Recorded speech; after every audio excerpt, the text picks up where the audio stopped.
안녕하십니까. 시골 의사입니다.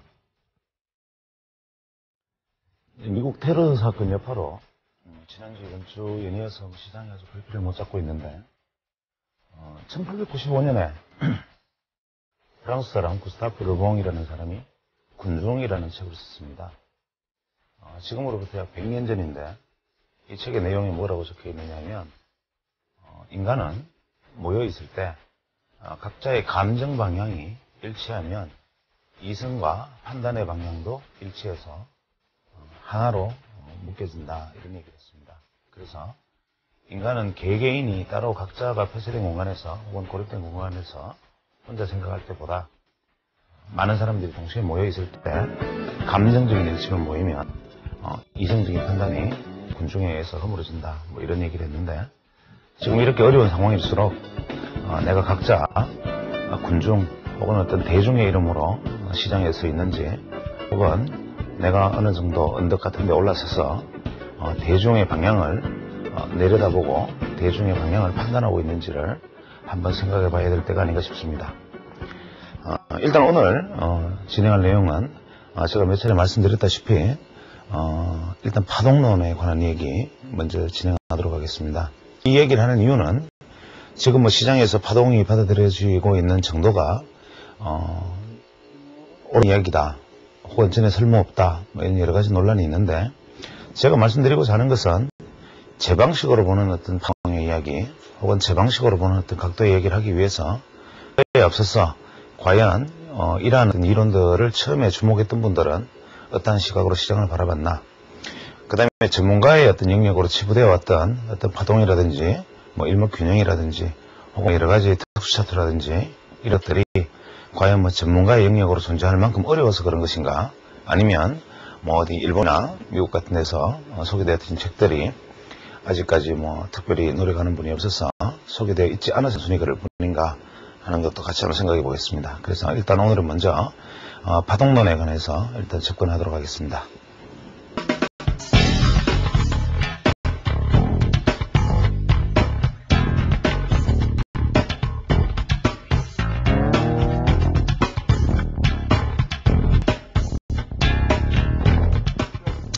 파동에 대해서 말씀을 드리겠습니다. 우리가 보통 주식시장을 이제 설명하는 방법은 지난 시간에 제가 말씀을 드렸죠. 패턴, 뭐 추세, 파동, 뭐 여러 가지 얘기할 수 있는데, 제가 말씀드리고자 하는 것은 이제 주식시장에서 주가와 시간, 가격 가치와 시간 가치를 동시에 설명할 수 있는데 주목하는 것들, 이러한 것들에 주목한 어떤 선각자들이 있나, 그 다음에 제가 제 나름대로 그냥 혼자서 자꾸 떠들어가는 이야기들의 가장 기본적인 모태는 어디에 있었나, 이러한 것들을 같이 한번 짚어보도록 하겠습니다. 그래서 오늘 말씀드리는 가장 큰 흐름은 일단 파동에 관련된 이야기들을 하고 각도에 관련된 이야기들을 시장에서 주목했던 분들을 먼저 대상으로 삼아보고 싶네요. 보통 우리가 시장에서 파동이라는 것을 주목했던 사람들은 파동이라는 이름을 쓰지는 않았다 하더라도 일본과 미국에 다양한 사람들이 있습니다. 일본에 보면 이 기자모리라는 분이 원래 그 파동을 구파동 이론을 일본에서 주장을 했고, 그 다음에 유명한 사케다라는 분이 삼법형, 사케다의 5법이라 그래서 삼천삼봉 뭐 이런 어떤 5법형의 어떤 패턴을 주장했는데, 우리가 흔히 알기로는 이분은 봉 패턴의 분석가로 알고 있지만 사실 이 사케다라는 분이 얘기했던 것은 이 파동론과 바로 관통하는 일맥이 닿는 것입니다. 특히 이 기자모리의 어떤 파동은 거의 엘리어트 파동을 거의 뭐 완전히 표절한 게 아닌가 하는 생각이 들 정도로 같은데, 실제로 이분과의 어떤 시대적 연관관계는 전혀 없습니다. 그 다음에 두 번째 이제 유명한 분이 그 미국의 엘리어트 파동을 창시한 엘리어트라는 분이고, 그 다음에 그 다우 이론을 만들어냈던 다우 이론의 어떤 창안자죠. 그 다음에 이러한 어떤 파동이라는 것은 주가를 움직이는데 웨이브가 파동이라는 것이 존재한다라고 말을 했지만, 문제는 이 파동의 높낮이나 이 파동의 각도를 알지 못하니까, 파동의 만약에 각을 알지 못하면 이 파동이 이렇게 진행이 되면 시간이 갈 거고, 이 파동이 만약에 이렇게 진행되면 시간이 짧게 반복할 텐데, 파동이 높이와 낮이라는 데는 이분들이 주목을 했지만, 이것들이 얼마나 많은 시간을 필요로 할지, 얼마나 많은 시간이 지나면 다음 파동이 도래할지 하는 데 대해서는 한 가지 아쉬움이 남습니다. 그런데 이러한 것들을 또 다른 눈으로 말씀하신 분들이 있었는데 그게 바로 기하학적 각도의 원리를 쓴 게인이란 분이죠. 이 게인이란 분은 목화, 선물, 금, 은 이러한 어떤 그 파생 거래를 하면서 90%가 넘는 경이적인 수익률을 기록했던 분입니다. 이분이 주목했던 것은 뭐냐면 기하학적 각도의 원리라는 책에서 주가의 시간당 가격 가치의 대비를 8개의 각으로 시장을 차트를 분리한 다음에 주가가 현재 이 각도를 따라서 움직이면 강세 국면, 그 다음에 이 각도를 따라서 가면은 각도가 약해졌고 45도선을 만약에 이탈한다면 약세 국면에 진입한다 해서 미리 차트에 각을 그어두고 이 각을 따라 맞춘 것으로 알고 있지만 실제로 이것은 잘못 알고 있는 것입니다. 그러나 이것은 차차 설명하기로 하고 일단 각도에 대한 얘기를 꺼냈고 그 다음에 또한 구마자와 다케사부라는 분이 있는데 이 구마자와 다케사부라는 분이 또 각도에서 주목을 했던 사람입니다. 끝끝은 차트로 유명한 분이죠. 아마 이분의 책이 한국경제평론이라는 출판사에서 예전에 번역 출간이 된 걸로 알고 있는데 지금은 뭐 시중에 없는 걸로 알고 있습니다. 이분의 이야기는 뭐냐면 주가 차트를 이렇게 끝근선으로 표시를 하는데 이 끝근선에서 우리가 각도 보정 이론을 저는 이분의 말을 제가 의역해서 그렇게 받아들였습니다. 이분의 끝근선 차트의 각 원리는 이 각이 같게 그려져야 된다는 게 핵심입니다. 이 말은 뭐냐면 예전에 제가 말씀드렸다시피 주가가 만약에 이러한 어떤 흐름을 보이는 주식이 있다 하더라도 이 각도의 주추세의 각을 보정하려는 각도의 흐름은 꼭 나타나게 되어 있다라고 제가 말씀드린 어떠면은 그 이야기의 모태가 되었던 분이죠. 그래서 이 부분의 끝끝는 차트는 고점이 돌파되었을 때 첫 번째 눌림목이 매수 찬스다 이런 주장을 했던 분인데 이것은 나중에 제가 말씀드리기로 하고 그래서 지금 보면 크게 파동론을 설명하기 위해서 필요한 것은 뭐냐면 최소한 이 기자몰이 삭개다 그 다음에 엘리어트 다우 그 다음에 이분들은 파동에 그 다음에 시간가치에 주목한 혹은 각도에 주목한 분은 겐과 다케사부로 이분들이 이제 주식시장에서 어떤 선구자적 위치에 서 있었던 분들입니다. 그래서 이분들을 하나하나 짚어가면서 이제 말씀을 나누기로 하죠. 우리가 보통 파동이라고 얘기를 합니다. 파동이라고 말을 하면 다우 같은 분들은 어떻게 얘기하냐면 다우 이론에 보면 제일 큰 것은 우리가 보통 어떤 주 메이저 트렌드라고 얘기하죠. 주 추세라는 것이 시장에는 반드시 존재한다. 즉 하나의 긴 추세가 주식시장에는 존재하게 되어 있는데 이 주 추세를 만들어가는 중간 에너지의 합이 웨이브 즉 파동이다라고 다우 이론은 설명을 합니다. 즉 이러한 어떤 긴 추세, 이 주기 보통 15년에서 30년에 가까운 이 긴 주기들의 주가가 움직이는 이 주기들을 설명하는 이 메이저 트렌드, 이 상승하는 주 추세를 이루는 그 안에서 이러한 파동을 만들어가는 것, 요게 바로 웨이브, 즉 파동이다라고 다우는 설명을 하고 이 파동 속에서 다시 세분되는 이러한 어떤 소파동들 이런 것을 잔물게이르다 그래서 리플 이렇게 합니다. 그래서 다우라는 분은 여기서 보통 우리가 메이저 트렌드, 웨이브, 리플 이렇게 얘기를 하지만 실제로 이분 이야기는 뭐냐면 상승과 하락이 크게 교대되는 경제 흐름 속에서 파동이 존재하고 그 파동을 구성하는 잔물결이 다시 들어있다 이런 얘기를 했고 두 번째 엘리어트 기자몰이라는 분은 어떻게 얘기를 했느냐면 일본 사람 기자몰이는 제가 꼭 여기서 표절한 것 같은 느낌이 듭니다. 1, 2, 3, 4, 5, 6, 7, 8, 9 이렇게 9개의 파동이 주식시장에는 존재한다고 얘기합니다. 이 그림을 잘 보면 실제로 상승한 국면은 하나, 둘, 셋, 4개의 국면이고 중간에 미약한 반동파동이 있었죠. 그래서 이분의 이야기로는 뭐냐면 파동이 첫 번째 가는 거를 유년기, 두 번째를 소년기, 꺾여서 반동하는 것을 청년기, 다음 추세를 장년기, 제일 마지막 주세를 노년기, 이렇게 인간의 나이가 먹어가면서 들어가는 세대를 비유를 해서 9개의 파동으로 설명을 했습니다. 이 기자머리는. 이 부분이 보면은 단순하게 이렇게 그려진 것지만 하락파동 역시 하나, 둘, 셋, 넷, 다섯, 여섯, 일곱, 여덟, 아홉 이렇게 설명을 하는데 현재 이 그림을 눈여겨서 잘 한번 보시기 바랍니다. 이것은 우리가 엘리어트 파동에서 말하는 A, B, C 파동을 이야기하고 엘리어트 파동에서 이야기하는 1, 2, 3, 4, 5 파동의 파동을 이야기하는 겁니다.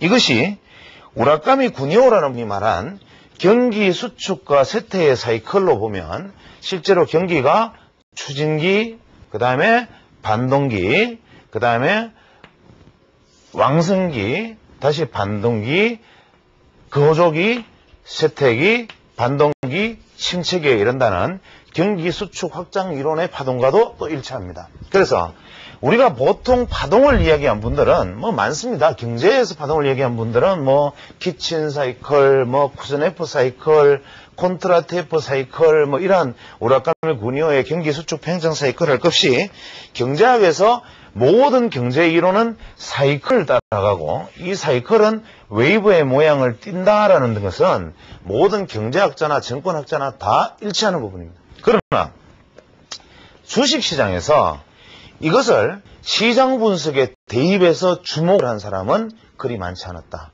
특히 엘리어트 파동, 여러분이 흔히 많이 알고 있는 이 엘리어트 파동의 탄생 배경은 어떻게 되어 있는가? 1937년에서 9년 사이에 엘리어트가 책을 냅니다. 어떤 책을 내냐? The Principle of Wave.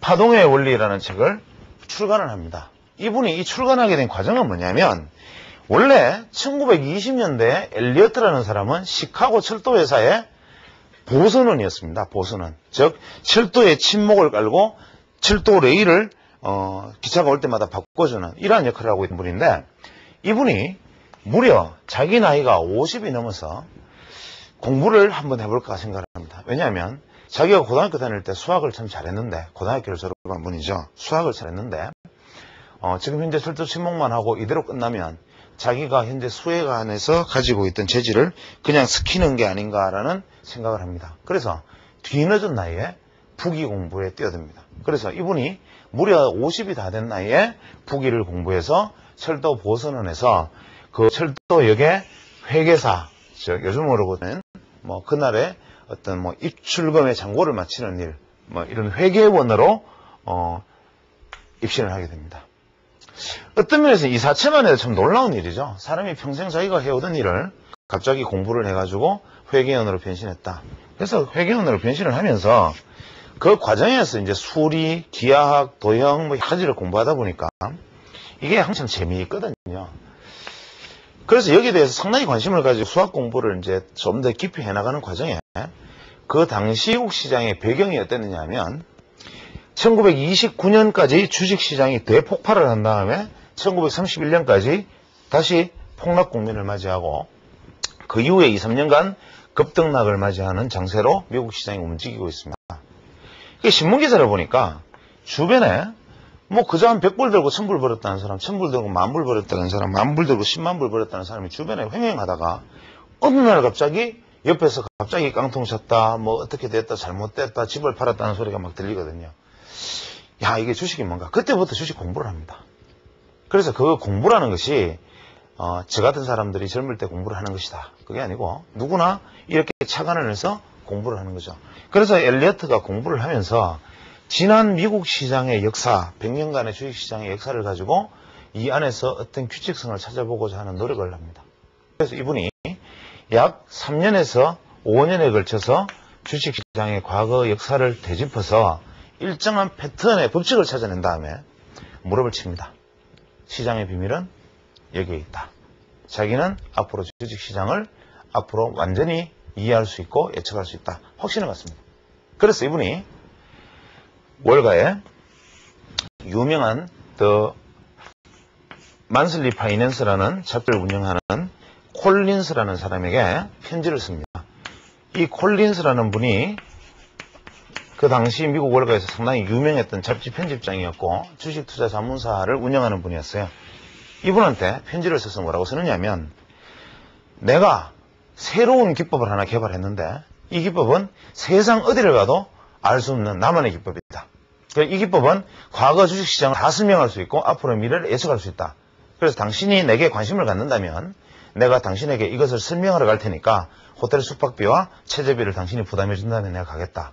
이랬는데 당연히 이분은 이 엘리어트의 편지를 쓰레기통으로 던져버립니다. 지금 현재도 입장을 바꿔놓고 생각하면 그렇겠죠. 정권 전문가에게 뭐 직업을 비하하는 것이 아니라 철도에 종사하시는 분이 주식시장에 대해서 나는 비법을 발견했다. 쓰레기통에 들어갑니다. 그런데 여기에 굴하지 않고 엘리어트는 다음에 6개월 후에 이분에게 전보를 보냅니다. 그동안 하락하던 주가가 앞으로 1개월 이내에 큰 폭의 반등을 할 것이다. 콜린스는 이번에 이 전보도 여전히 구겨서 웨스트박스로 갑니다.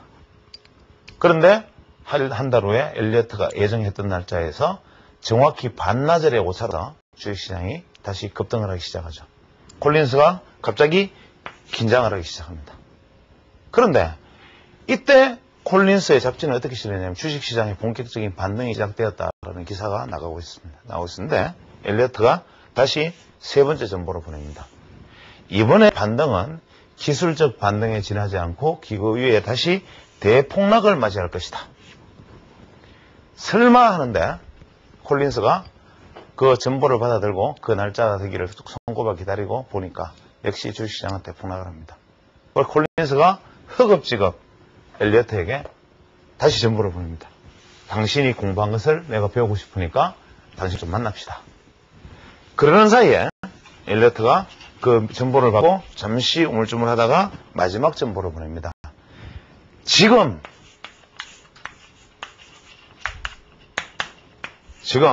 주식시장은 이제 길고도 긴 폭등에 들어섰다. 반등세에 들어섰다. 라는 전보를 띄우고 자기가 콜린스에게 출발을 합니다. 그 당시만 해도 교통수단이 발달하지 않아서 이틀 정도 걸렸죠. 이 전보를 딱 받아들고 콜린스가 전보를 딱 받아들고 펴는 순간에 뉴욕 주식시장이 폭등을 시작해서 그때부터 상당 기간의 긴 상승을 맞이하게 됩니다. 이 콜린스는 거의 기절할 수준이 됐죠. 그래서 엘리어트를 불러서 엘리어트에게 배웁니다. 그래서 엘리어트가 이 엘리어트 파동 이론을 설명을 하고 난 다음에 콜린스가 엘리어트를 투자 자문 계약을 맺고 자기하고 같이 주식 투자를 하자 하면서 각 투자 자문사에 몇몇 사람을 끌어들여 가지고 수익을 나누어 먹자, 쉐어하자 이렇게 설득을 합니다. 엘리어트가 순진한 사람이 거기에 넘어갔죠. 그래서 제주는 곰이 부리고 무어는 누가 먹고 뭐 이런 상황이 벌어지는데 엘리어트가 그 이후로 얼마나 쪽집게처럼 잘 맞췄던지 콜린스가 그 당시 시장을 거의 주도를 했습니다. 그런데 엘리어트가 시간이 좀 지나니까 자기한테 남는 것도 별로 없고 또 이미 나이가 60이 넘어가는데 이제 더 이상 기대할 것도 없고 그래서 엘리어트가 자기가 지금 남겨져 있는 이 이론들을 세상에 소개하고 싶다. 책을 쓰려 하니까 콜린스가 반대합니다. 이 이론이 알려지는 순간 이 이론의 생명은 끝난다. 그래서 더 이상 이 엘리어트 파동은 우리만 알고 아무한테도 알릴 필요가 없다. 근데 엘리어트가 그 말을 무시하고 모 잡지에 몰래 연락해서 11회에 걸쳐서 자신의 엘리어트 파동 이론을 그 잡지에 싣습니다. The Principle of Wave라는 제목으로. 그러나 누가 이걸 사보겠습니까? 엘리어트라는 이름은 콜린 밑에 감춰져 있었고 아무한테도 알려져 있지 않고 엘리어트라는 사람을 아무도 모르는 상황에서 그래서 이것은 당연히 11회의 연재 끝에 그저 재밌는 이야기, 요즘 같으면 뭐 주역이나 점쟁이 혹은 점성주승사가 나와서 주식시장에 관한 연재를 한번 하고 들어가는 정도로 받아들여집니다.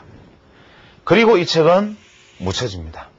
그리고는 엘리어트 역시 슬슬하게 주식시장에서 은퇴를 해서 자기 고향으로 돌아옵니다. 돌아와서 자기 나이 64세 때 고향으로 돌아오는데 콜린스가 엘리어트가 은퇴를 할 때 책을 한 권 선물을 합니다. 그동안 고생했습니다. 근데 당신이 수학이나 기하학이나 도형 철학에 관심이 많으니까 제가 요즘 나온 재미있는 수학책을 한 권 선물을 할 테니까 은퇴하시면 집에 소일 삼아 읽어나 보세요 하고 선물한 게 바로 그 유명한 피보나치의 수열이라는 책입니다. 이 피보나치의 수열이라는 책을 엘리어트가 선물을 들고 집에 가서 펼쳐본 순간 엘리어트는 갑자기 완전히 눈을 떠버립니다. 즉, 앞서 말씀드렸던 엘리어트는 파동을 알아서 높낮이의 패턴은 예측할 수 있었지만 이 높낮이가 이까지 갈지는 몰랐다는 거죠. 주식시장은 이렇게 파동으로 간다는 건 알았지만 이 파동의 길이가 얼마나 될지는 몰랐다. 이렇게 간 다음에 이렇게 떨어질 건 알았지만 이 깊이가 얼마나 될지는 몰랐고 이것이 어떻게 진행될 줄은 자기도 몰랐다.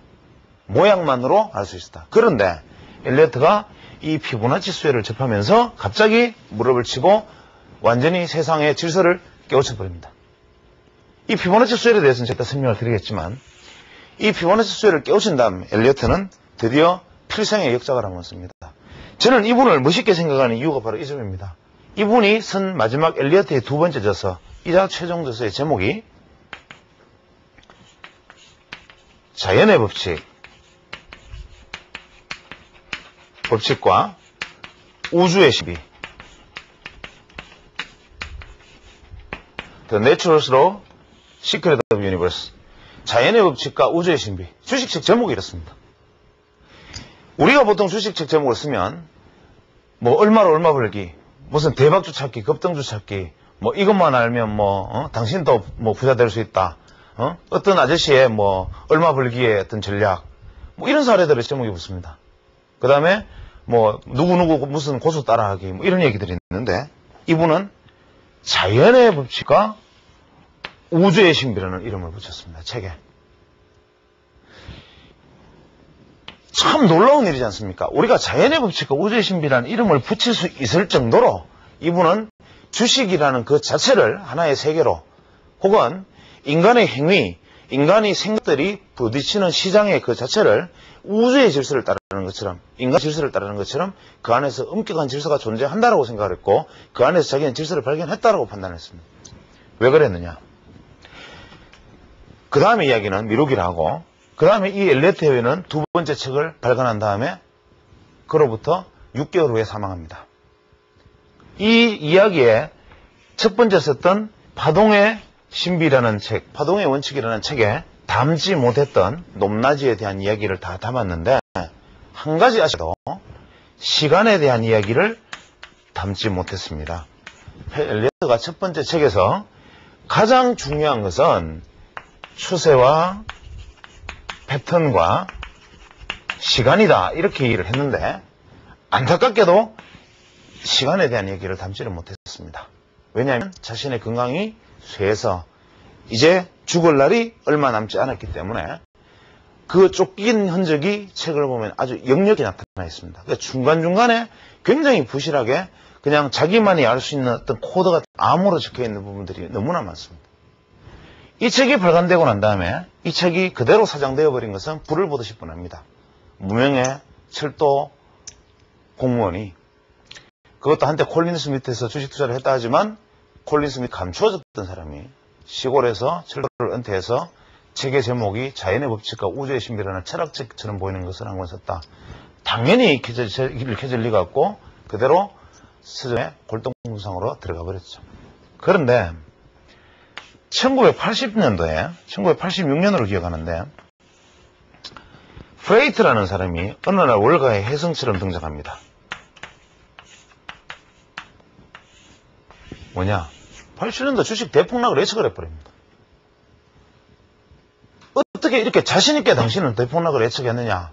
마치고 난 다음에 처음에 폭락을 주장했을 때 다들 웃었습니다. 지금 펀더멘털은 그런 게 아니야.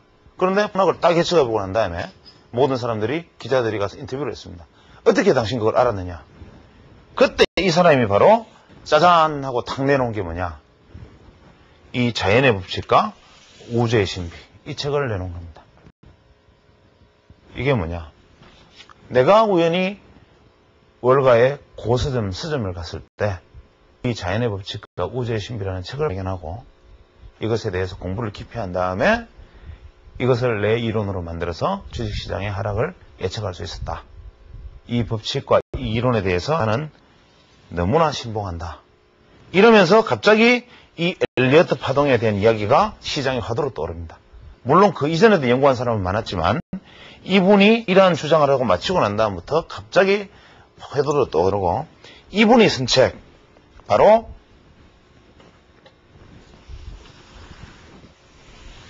이 프레이트가 쓴 The Principle of Elliott Wave, 이 책이 시장에 알려집니다. 이 책을 앞에 소개했던 책과 잘 달리 보면 앞에 엘리어트가 쓴 책은 The Principle of Wave,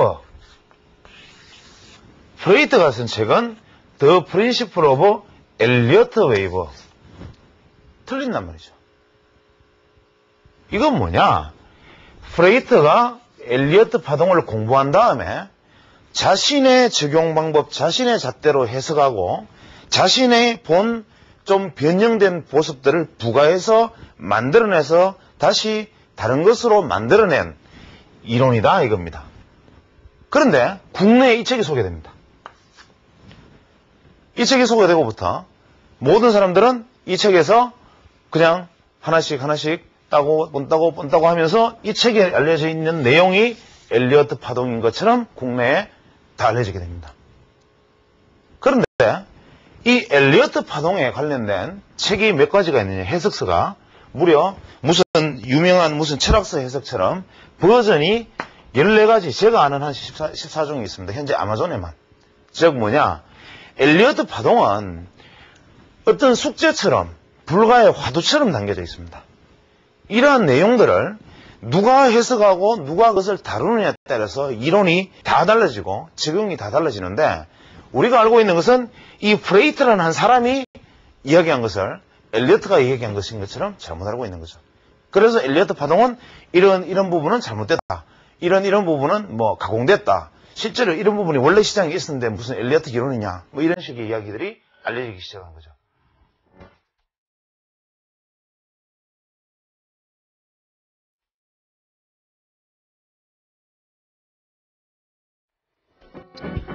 오늘 이야기가 있는 풍경은 아주 유명한 화가 빈센트 반 고호, 네덜란드 사람이죠. 이분의 작품 중에서 흔히 알려져 있는 뭐 어떤 해바라기라든지 밤이라든지 뭐 이러한 주제들, 자화상 뭐 이런 그림들을 말고 신발이라는 주제의 그림을 한 장 골랐습니다.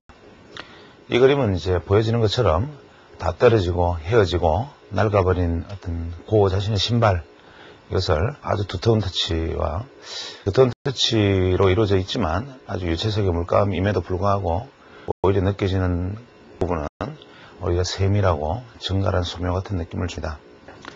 이 신발을 보면서는 세파에 시달리고 어떤 희노애락 속에서 한 인간이 거쳐와야 됐던 어떤 삶의 어떤 여정들, 혹은 빈센트 반 고흐라는 한 불후했던 화가, 이 사람의 한 인생의 역정들이 이 그림 속에, 이 신발 속에 상징되어 남아있고, 마치 빈센트 반 고흐의 어떤 자서전을 보는 것이 아닌가라는 느낌이 들고, 저 역시도 이 그림을 볼 때면 가끔씩 지쳐있는 제 모습, 혹은 지쳐있는 어떤 주변의 모습들을 발견하고 가끔씩 숙연해질 때가 있습니다.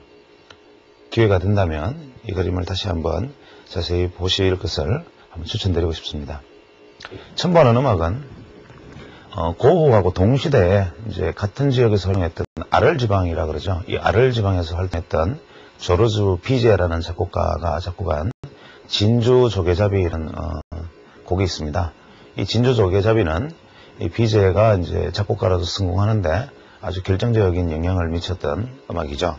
이 비제의 진주 조개잡이 중에서 탈리아빈이라는 그 가수가 예전에 그 카루소나 뭐 스키파라는 어떤 아주 훌륭한 당대의 어떤 전설적인 테너를 이은 탈리아비니라는 가수의 목소리로 이 진주 조개잡이의 한 부분을 같이 첨부해서 듣도록 하겠습니다. 이 음악 역시 사랑, 잃어버린 사랑과 어떤 뭐 놓쳐버린 어떤 무엇들 혹은 이상들, 꿈들에 대해서 회한과 어떤 후회를 담고 있는 곡이기 때문에 이 신발과 가장 어울리는 음악이 아닌가 생각합니다.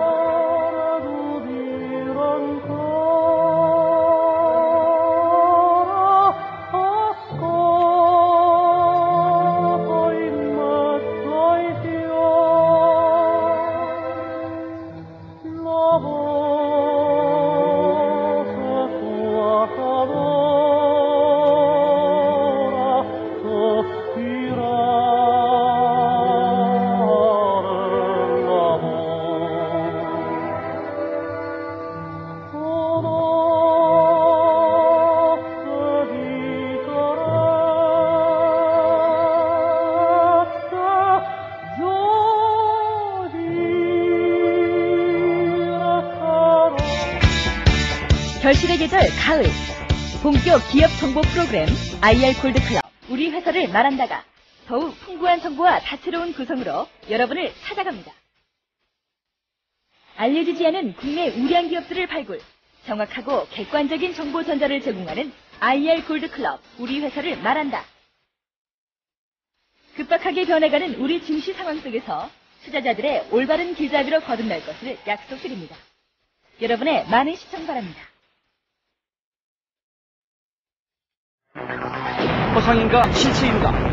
투자자들에게 수익률은 멀고도 가까운 것. 여기 투자자들의 수익률을 위해 초단타 매매 고수 6인이 뭉쳤다. 나트맨 하진태, 이루진, 허봉호, 이혜령, 김대일, 정현철 등 쟁쟁한 고수들이 전하는 초단타 매매로 1000% 수익 내기. 초단타 매매 기초부터 다양한 매매 전략까지 투자자들을 확실한 성공 투자의 길로 안내할 것입니다. 초단타 매매 고수 6인과 함께 1000% 수익률에 도전하십시오.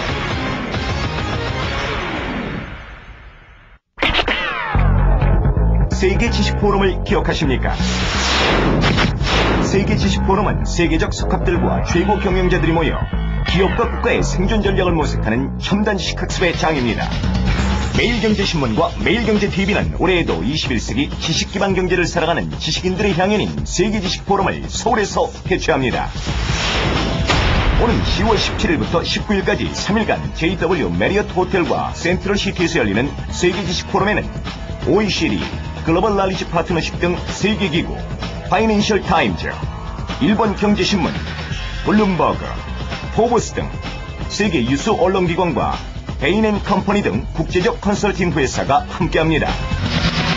세계적인 석학 폴 크루그만 미 프린스턴대 교수와 수파차이 차기 WTO 의장, 요한 프리츠 국제언론인협회 사무총장, 셰릴 쉐이버즈 전 미 상무부 기술 담당 차관보, 존 도나유 베인앤컴퍼니 사장 등 80여 명의 세계 정치, 경제, 학계 지식 리더들이 연사로 참가합니다. 아는 것이 힘입니다.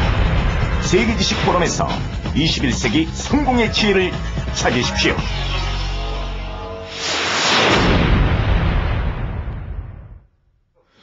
엘리어트 파동은 일단 상승파와 하락파 이렇게 크게 나눌 수 있고, 뭐 이거든 대부분의 시청자들이 아는 분도 있고 모르는 분도 있겠지만, 일단 모르는 분을 위해서 기본적인 것을 다시 설명하겠습니다. 주가는 상승하는 축이 있고 하락하는 축이 있습니다. 아시는 분은 좀 지루하면 이 부분은 좀 건너뛰어야 되겠습니다. 상승파는 하나, 둘, 셋, 넷, 5개의 파동으로 구성되어 있고, 하락하는 주가는 하나, 둘, 셋 이렇게 3개의 파동으로 구성되어 있다. 이게 엘리어트 파동의 핵심입니다.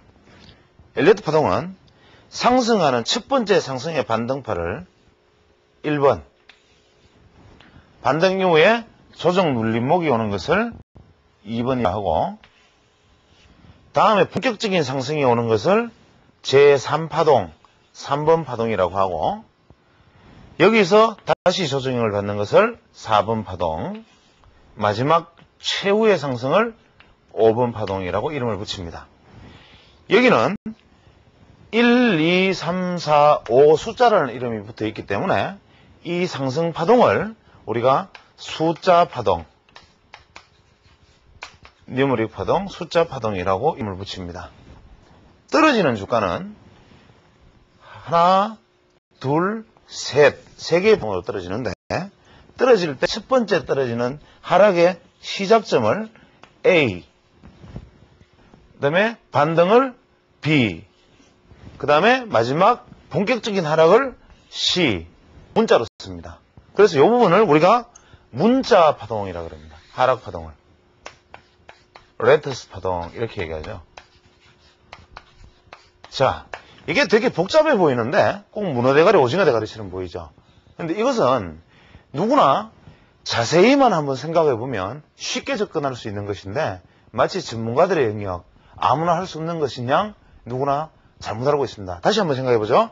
올라갈 때는 1, 2, 3, 4, 5 고점이 높아집니다. 떨어질 때는 A, B, C 고점이 낮아집니다. 여기서 우리가 뭔가 번쩍 떠오르는 무엇이 있습니다. 즉 엘리어트 파동은 번호는 1, 2, 3, 4, 5로 붙어 있지만 실제는 뭐냐? 한 개, 두 개, 세 개의 상승봉우리다. 여기서 기술적 분석을 많이 공부하신 분들은 뭔가 느낌이 있을 겁니다. 삭개다의 3존이다. 혹은 3봉이다.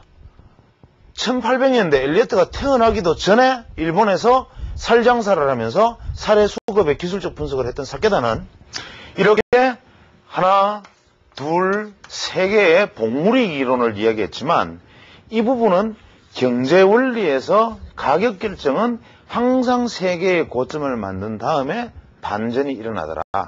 다시 상승 반전을 하기 위해서도 이렇게 가격 골이 생기면 반전을 하더라는데 이미 주목을 했던 거죠.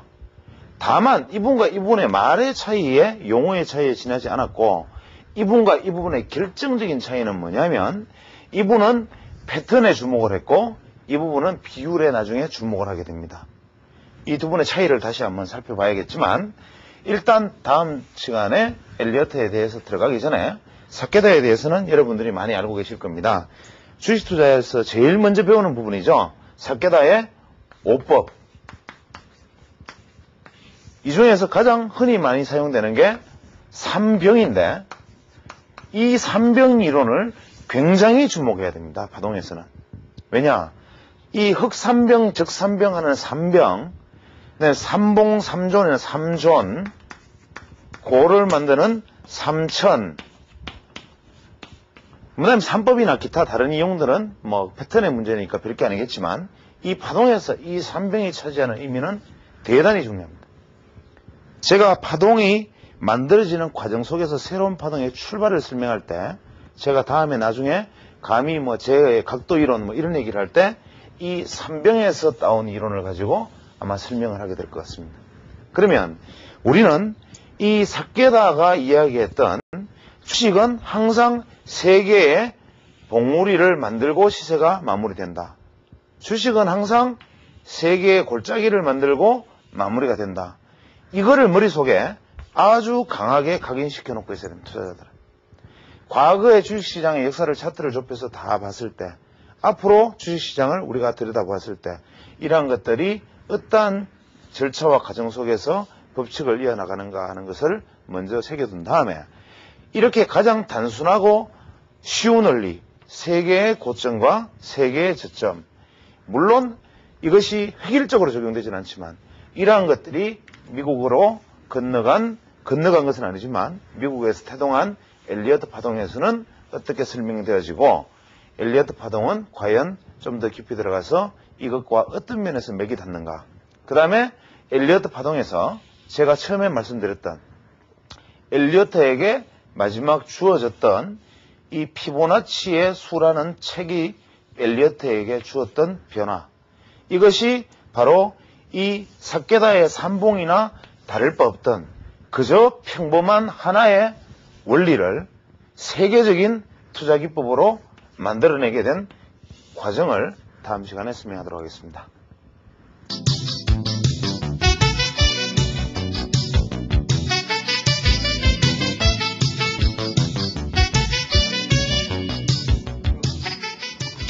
오늘의 투자 클리닉은 지금 약 41세 되신 이제 전업주부신데 전업주부로서 이제 주식 투자에 대해서 크게 관심이 없다가, 재작년에 주식 투자 열풍 속에서 상당히 소외감을 느끼신 이후에, 마지막에 다행스럽게도 최고 상단에서 주식 투자를 많은 폭으로 투자를 하진 않으셨던 것 같습니다. 그런데 역시 코스닥이 상당히 고점을 형성하던 시점에서 주식 투자를 시작하신 분이고, 이분이 주식 투자를 처음에 시작하신 분이 2000년 2월 25일이니까 코스닥 시장의 어떤 하락의 파동이 본격적으로 시작되던 시기였죠.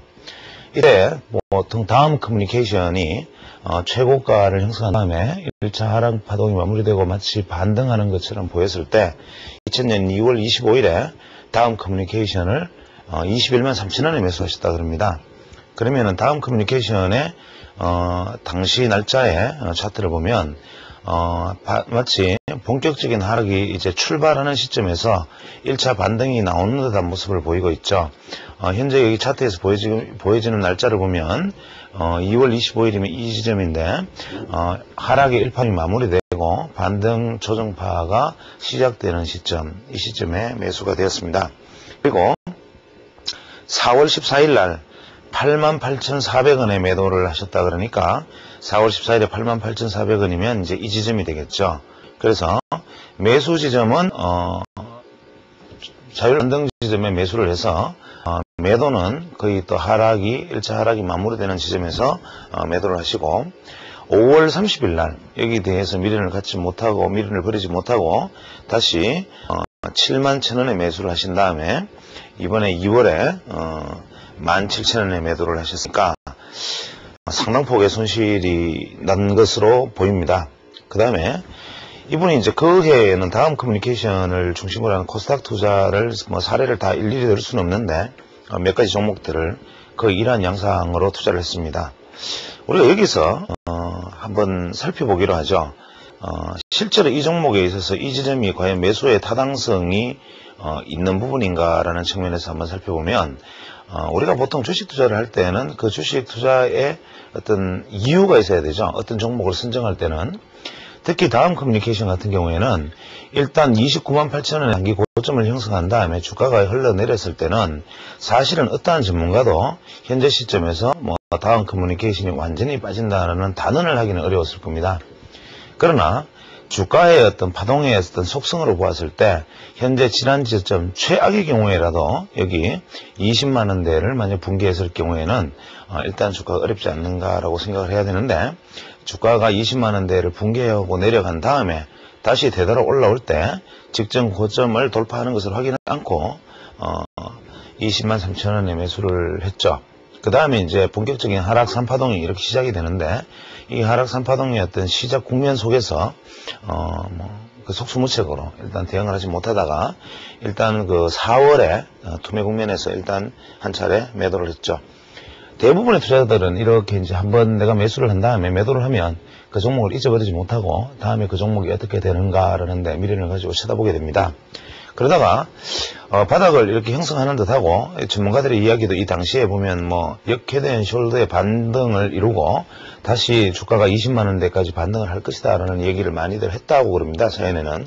그래서 5월 30일 날 7만 1,000원에 다시 매수를 했는데 이 5월 30일에 7만 1,000원의 매수는 나름대로 크게 무리한 것은 아니었다고 봅니다. 다만 매도 시점이 한 차례 어떤 반등이 여기 있던 맥점을 실패하고 다시 반등을 해서 이중천장을 형성하고 돌파하지 못하고 떨어졌을 때는 이때는 이미 다시 매도의 구간으로 들어섰는데 이때 다시 보유를 하면서 손실이 깊어졌죠. 그래서 이분은 그 매수를 할 때 최소한 그 지난 고점을 돌파하는 일단 고점을 높이는 국면에 주식 투자를 한다. 혹은 어떤 지난 저점을 기준으로 해서 만약 붕괴되었을 때는 한 단계 하락해야 했다고 판단해야 한다라는 주식 투자의 가장 근본적인 원리를 일단은 그 당시에도 몰랐다고 보셔야 되겠죠. 그 다음에 이분이 두 번째 이제 올해 들어서 작년 말에서 올해 들어서 고르신 종목이 현대산업개발입니다. 현대산업개발은 지금 주가가 상당히 저점 대비 많은 반등을 하고 있는 종목이고 현대산업개발이 건설주의 어떤 주도주로서 손색이 없지만 그 당시에 작년 말 정도의 현대산업개발을 선택하기는 생각보다 어려웠습니다. 왜냐하면 현대산업개발은 상당히 주가가 많이 하락하고 있었기 때문에 이러한 어떤 긴 어떤 하락의 추세에서 주가 반등을 기대하고 주식을 다시 매수하기에는 굉장히 어려운 국면이었지만 이분이 그 건설주의 업황이 원래 좋아질 것이라는 어떤 확실한 믿음을 가지고 업황에 대한 어떤 중장기 투자 측면에서 매수를 하셨다고 합니다. 그래서 작년 9월 17일 날 3,300원에 매수를 했고 결국 그 중간에 한 차례 그 연초에 반등 이후에 다시 하락을 할 때까지 들고 계시다가 2001년 3월 2일 날 3,500원대에 이렇게 매도를 다시 했으니까 수익이 나진 않았죠. 그 다음에 5월 25일 날 4,700원에 매수해서 7월 16일 날 다시 매도를 하고 8월 14일 날 5,790원에 매수하신 다음에 현재까지 보유 중이니까 이분이 가장 문제는 뭐냐면 제가 이 사례를 들게 된 이유는 일단 하락하는 종목에 투자를 하셔서 그 다음 커뮤니케이션처럼 추세적인 하락 국면에 놓여 있는 종목을 투자를 해서 매수를 할 때는 이것이 최소한 반전이 되었다라는 것을 확인한 다음에 매수가 이루어져야 되는데 다음 커뮤니케이션은 지금 보시는 것과처럼 단 한 번도 일단 반전에 성공했다라는 느낌을 주는 구간은 실제로 없습니다. 그래서 매수의 타당성이 없이 매수를 했을 때는 그에 따라서 반드시 단기 투자를 결행했어야 되고 중기 투자를 해서는 안 되죠. 그래서 이분이 중기 투자의 성향을 가지신 것 같은데 중기 투자자의 성향은 반드시 굳이 다음 커뮤니케이션을 만약에 택했다 하더라도 최소한 올 9월 이후에 8월이나 9월 이후에 선택을 하셨다면 나름대로의 어떤 한 목적성이 있다고 볼 수 있지만 지금같이 긴 하락 추세가 연장되고 있고 지금처럼 중기 이동 평균선이 한 번도 방향을 잡지 못하고 이렇게 떨어지고 있는 국면에서는 중기 투자의 선택에서는 무리가 있습니다. 현대산업개발의 경우에는 업황에 대한 중장기 투자에 대한 믿음을 하셨다면 사실은 이런 경우에는 매수를 1회에 걸쳐서 2회에 걸쳐서 매수를 하지 않고 실제로 내가 보유하고 있는 어떤 총 자금의 약 10분의 1씩 분할해서 하락할 때마다 왜냐하면 떨어지는 주가에 대해서 바닥은 없는 것이니까 하락할 때마다 분할 매수하는 전략으로 중장기 투자로 가져가셨으면 오히려 좋은 결과가 있지 않았나 싶습니다. 그래서 우리가 보통 주식 투자를 할 때 일반인들이 이제 주식 투자는 두 가지가 있습니다. 추세 추종형 투자, 추세 비추종형 투자. 즉 흔히 역발상 투자라고 말하죠. 추세 비추종은 보통 추세 추종형 투자는 상승 추세에 놓여 있는 종목. 제가 지난번에 말씀드렸다시피 상승 추세를 뭐로 알 수 있느냐. 개인 투자자들은 200일 이동평균선이 최소한 누워있거나 상승의 전환을 시작하는 국면이다. 그래서 200일 이동평균선이 최소한 하락 각도를 죽인 다음에 중장기 투자의 어떤 대상으로 삼을 수 있다. 하락이 일단 중장기 하락 국면에 놓여 있는 종목은 일단 바닥을 확인할 수가 없기 때문에 중장기 투자의 대상으로 삼아서는 안 되는데 추세 추종형 투자자가 하락하는 종목에 매수를 한다든지 추세 비추종형 투자자, 즉 하락하는 종목에 어떤 저점이 미래에 올 것이라는 것을 확신하고 어떠한 시간적 손실을 감안하더라도 나중에 가격 가치의 반등을 생각해서 나는 최저점까지 이 종목을 매집하겠다라고 생각으로 매수를 한다면 이 부분은 또 추세 비추종형 투자, 잭 슈워이거가 50%의 법칙을 얘기할 때 이런 말을 했죠. 현재 기준 주가 기준으로 우량주 기준으로 50%의 주가 하락률을 보인다면 중장기 역발상 투자의 조건이 된다.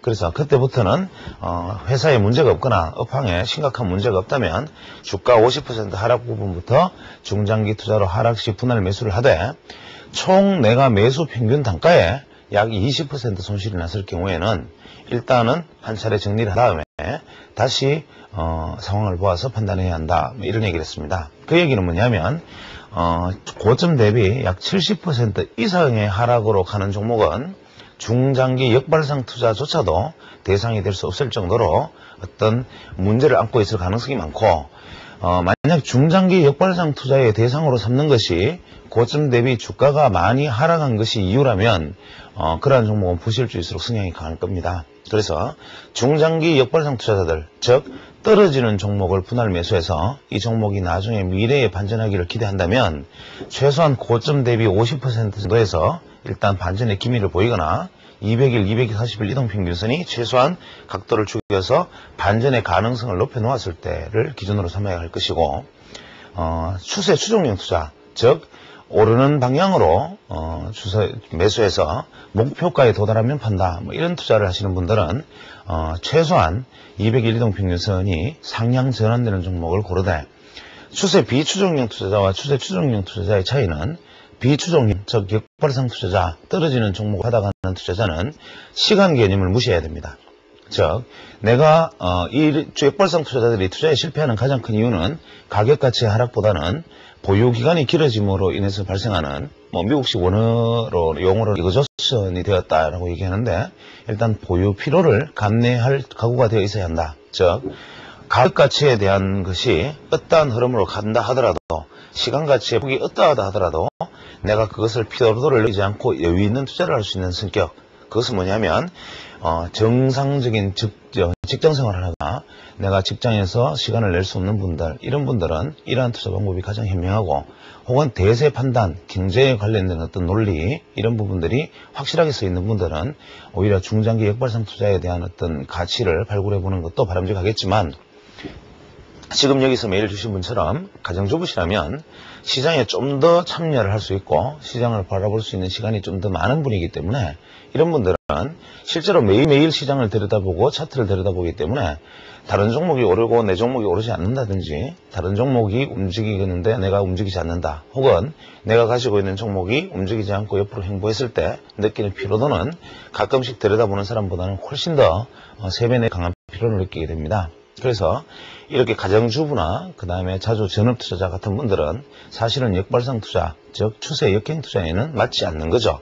대부분 이런 분들이 성격이 과히 급하시지만 않다면 추세 추종형 투자를 하는 것이 바람직합니다. 그래서 지금 메일을 주신 분 같은 경우에는 작년에 그 다음 커뮤니케이션을 투자한 것은 추세 비추종형, 즉 역발상 투자, 즉 하락하는 종목을 하락할 때까지 끝까지 보유해서 나중에 이 수익을 남기겠다는 투자 방법은 일단 잘못된 것이었고, 원래 현대산업개발과 대구백화점을 매수한 것은 뭐 시적절했다고 보여질 수는 있으나 매매의 시점에 대해서 세부적인 어떤 테크니컬, 즉 기술적인 부분을 가다듬어야 한다는 것은 분명합니다. 즉 원래 들어서 아마 작년에 어떤 투자에 있어서 실패의 경험을 사례를 삼으신 것 같아요. 그래서 일단 반전되는 종목, 대구백화점, 현대산업개발 이런 종목들에 원래 관심을 가지셨다는데, 이러한 방식은 분명히 긍정적인 진전입니다. 그러나 다시 한번 말씀드리지만 긍정적인 어떤 방향성의 진전은 되었다 할지라도 세부적인 내가 매매 시점을 택하는 부분들에 대해서는 좀 더 기술적인 연마 과정이 필요할 것이라는 생각입니다. 오늘 이제 이렇게 파동이나 뭐 각도 이론 같은 데 대한 계략적인 이야기들을 드렸는데, 이러한 것들은 이제 제가 결국은 뭐 제가 보는 시장 혹은 뭐 제 색깔로 보는 눈, 제가 낀 안경을 이제 소개를 하는 것이 결국은 뭐 필요한 일이기도 하고, 또 그것은 바른 길은 아니다 할지라도 시장에서 오랫동안 지내왔던 사람이 어떻게 자기가 맞던 틀린 다른 눈을 가지게 되었나라는 과정 속에서 제가 그것을 가지게 되었던 과정과 절차를 소개하고, 그 다음에 시장에서 가장 관심들은 되고 있지만 그것들을 과연 내가 어떻게 활용할 수 있을 것인가, 혹은 그런 부분들에 대해서 좀 더 공감증을 해소할 수 있을까라는 측면에서부터 제가 개론부터 접근해 들어가고 있습니다. 그래서 일단 당분간은 이러한 어떤 근본 원리에 대한 접근을 좀 더 진행하고, 이러한 것들에 대한 소개가 끝나고 나면 이 부분에서 제가 취한 부분들, 오늘 제가 힌트를 얻었던 부분들, 이러한 부분들을 엮어내면서 진행하도록 하겠습니다. 다음 시간에 이어서 계속 파동론에 대한 이야기를 하겠습니다.